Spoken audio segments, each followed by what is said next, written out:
मित्रों नमस्कार। आपका बहुत बहुत स्वागत है। मित्रों, भारत के 5 राज्यों के चुनावों की घोषणा हो गई और इसके साथ ही 2024 के चुनाव का बिगुल भी बज गया है, क्योंकि ये जो 5 राज्यों के चुनाव होंगे ये 2024 का रास्ता तय करेंगे और ये लोगों के मूड भी तय करेंगे और लोगों के मूड से पॉलिटिकल पार्टियों को पता भी लगेगा कि उन्हें अब आगे क्या करना है। तो आज हमारे चुनाव आयोग ने 5 राज्यों के चुनाव के कार्यक्रमों की घोषणा कर दी है। मिजोरम में 7 नवंबर को चुनाव होंगे। छत्तीसगढ़ में 2 चरणों में चुनाव है, एक 7 नवंबर को और दूसरा 17 नवंबर को। छत्तीसगढ़ में एक चरण में चुनाव है, छत्तीसगढ़ में 2 चरणों में चुनाव है, 7 और 17 को। मध्य प्रदेश में एक चरण में चुनाव है, 17 नवंबर को। और राजस्थान में एक चरण में है, 23 नवंबर को। और तेलंगाना में भी एक ही चरण में 30 नवंबर को। इन 5 राज्यों की जो मतगणना वो एक ही दिन होगी, 3 दिसंबर को। और जब चुनाव परिणाम आएंगे तो उसके बाद सभी फिर अपने अपने हिसाब से सरकार बनाएंगे कि जिसको बहुमत मिलेगा वो सरकार बनाएगा, जिसको बहुमत नहीं मिलेगा तो जोड़ तोड़ करेगा। फिर विधेयक टूटे जाएंगे, खरीदे जाएंगे, बेचे जाएंगे, होटलों में बसें जाएंगी, कहीं दूर दराज के होटल में उनको रखा जाएगा। तो वो सब चीज़ें 3 दिसंबर के पास, यानी 3 दिसंबर के चुनाव से पहले 1-2 दिन पहले पॉलिटिकल पार्टियों को पता लग जाता है कि उन्हें कितनी सीटें मिलने वाली है। उसके बाद वो जोड़ तोड़ शुरू कर देते हैं। ये तब होता है जब पूर्ण बहुमत नहीं आता है, यानी अगर त्रिशंकु विधानसभा आएगी तब ये दिक्कतें होंगी। तो मित्रों, ये चुनाव को लेकर आज बीजेपी ने अपनी 3 राज्यों के लिए लिस्ट जारी कर दी है। एक छत्तीसगढ़, दूसरा मध्य प्रदेश और तीसरा राजस्थान। राजस्थान में बहुत इंटरेस्टिंग है। राजस्थान के 7 सांसदों को टिकट दिया गया है और इन 7 सांसदों में महत्वपूर्ण कौन है, उसमें आपके राज्यवर्धन सिंह राठौर जो युवा नेता हैं, केंद्र में मंत्री रह चुके हैं। इस बार उनको चुनाव विधानसभा का चुनाव लड़ा जा रहा है, हालांकि मुख्यमंत्री तौर पर पेश नहीं किया जा रहा है, लेकिन उनको कहा गया कि आप जो है झोटवाड़ा से चुनाव लड़ो। तो ये झोटवाड़ा सीट असल में जो वसुंधरा राज्य के एक बहुत ही खास व्यक्ति हैं वहाँ पर, शेखावत, उनका टिकट काटा गया है और उनकी जगह एक ज़माने में राज्यवर्धन सिंह भी वसुंधरा के ही व्यक्ति थे, क्योंकि उनको राजनीति में लाने का श्रेय वसुंधरा को ही जाता है। तो और दूसरे जो सांसद हैं वो नरेंद्र कुमार हैं मांडवा के, और तीसरी है दिया कुमारी जो विद्याधर नगर से चुनाव लड़ेंगे, और भगीरथ चौधरी जो किशनगढ़ से चुनाव लड़ेंगे, देवजी पटेल सांचौर से और बालकनाथ तिजारा से चुनाव लड़ेंगे। राज्यसभा सदस्य करोड़ीलाल मीणा सवाई माधोपुर से चुनाव लड़ेंगे।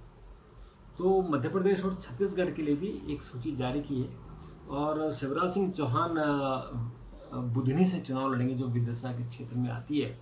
उनको लेकर बड़ी संशय चल रहा था, तो उनको टिकट मिल गया। तो अब ऐसा लगता है कि वसुंधरा राजे को भी टिकट मिल जाएगा, हालांकि वसुंधरा को पहली सूची में टिकट मिलना चाहिए था, उनका नाम नहीं है। उनसे बीजेपी कह रही है कि वो अशोक गहलोत के खिलाफ चुनाव लड़े सरदारपुरा से,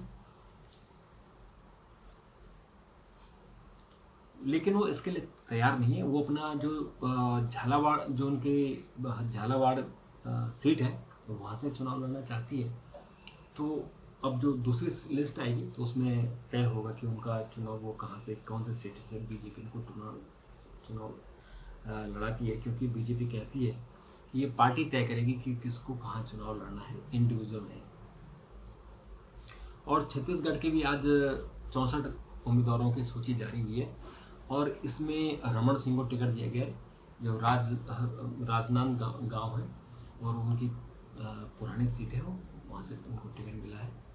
और इस तरह से मित्रों 3 जो सांसद हैं उनको छत्तीसगढ़ से टिकट मिला है, 7 सांसदों को राजस्थान से टिकट मिला है, यानी कुल 10 सांसदों को टिकट मिला है। इससे पहले जो मध्य प्रदेश की सूची जारी हुई थी उसमें नरेंद्र सिंह तोमर कृषि मंत्री और प्रहलाद पटेल जो जो पर्यटन मंत्री हैं, और फग्गन सिंह कुलस्ते, कैलाश विजयवर्गीय, इनको चुनाव लड़ाया गया है। और इसके अलावा अभी जो लिस्ट आएगी उसमें भी ऐसा शायद चांस है कि कुछ और सांसदों को चुनाव लड़ाया जाएगा। तो इसमें बीजेपी में बड़ी उथल पुथल चल रही है कि किसको टिकट देना है, किसको नहीं देना है, इसको लेकर बड़ी खींचतान चल रही है। तो मित्रों, ये जो आज लिस्टें जारी हुई हैं, कुल मिला के बीजेपी ने अपनी 3 लिस्ट की है, जिसमें छत्तीसगढ़ की 64, मध्य प्रदेश की 57 और राजस्थान की 41 है। और राजस्थान में एक बहुत इम्पोर्टेंट आज घटनाक्रम हुआ है कि जो भैरव सिंह शेखावत के दामाद हैं नरपत सिंह राजवी, उनका टिकट काट दिया गया है, उनकी जगह दिया कुमारी को दिया है। तो ये विद्याधर नगर है जो जयपुर से लगी हुई है। अब ये जो भैरव सिंह शेखावत है वो बीजेपी का जो गठन हुआ था, यानी जनसंघ का 1951 में, ये उस समय के संस्थापक सदस्य हैं। और उसके बाद जब बीजेपी का गठन हुआ 1980 में, तो भी उसके संस्थापक सदस्य हैं। इनको उपराष्ट्रपति बनाया गया, और उपराष्ट्रपति बनने के बाद इन्होंने राष्ट्रपति का चुनाव लड़ा था, लेकिन ये हार गए थे, और फिर उनका निधन हो गया उम्र के कारण। और उनके जो दामाद है नरपत, उनको बार बार वो चुनाव, उनको टिकट मिलता है और वो चुनाव जीतते हैं, लेकिन इस बार उनका टिकट काट दिया गया है। तो ये भी कहा जा रहा है कि ये वसुंधरा के व्यक्ति हैं, वसुंधरा के करीबी थे, इसलिए काटा गया। पर मुझे जहाँ तक याद है कि वसुंधरा इनको भैरव सिंह शेखावत के चक्कर में इनसे 36 का आंकड़ा रहता था, लेकिन जब भैरव सिंह जी नहीं रहे तो फिर इनमें दोस्ती हुई, वो भी मिलजुल कर काम करते थे। लेकिन ये बात दिल्ली वालों को पसंद नहीं आई और उनका टिकट काट दिया गया। तो 2-3 आज टिकट कटे हैं इंपॉर्टेंट।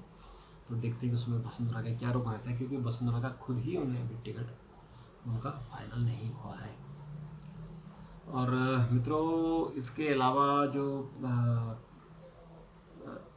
आज कांग्रेस कार्य समिति की भी बैठक हुई, और उन्होंने भी इसी चुनाव को लेकर चर्चा की कि कौन चुनाव में क्या करना है, क्या नहीं करना है। आरक्षण की सीमा 50% तक बढ़ाने का प्रस्ताव पास किया है। वोटर बैंक के लिए महिला आरक्षण विधेयक को लेकर उन्होंने कहा कि वोट बैंक के लिए लाई गई है, इसमें सरकार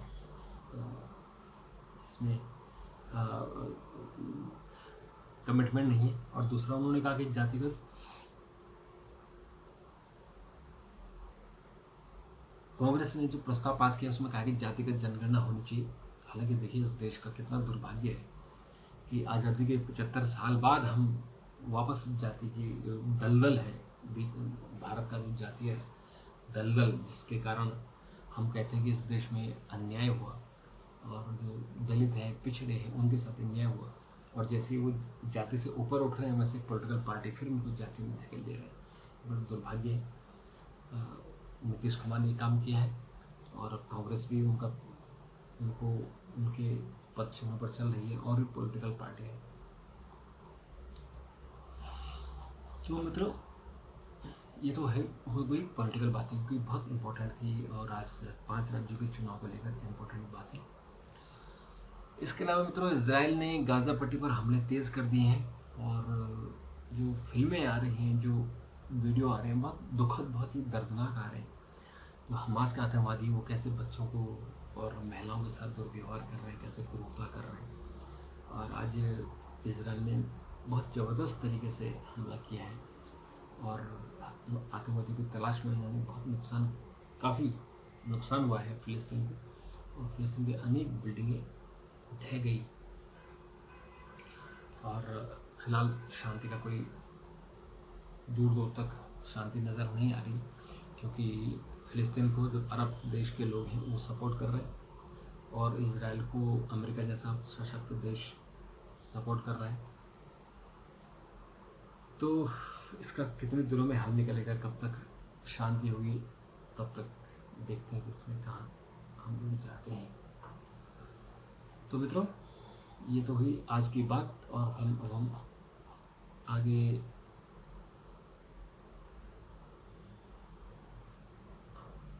इस पर और चर्चा करेंगे।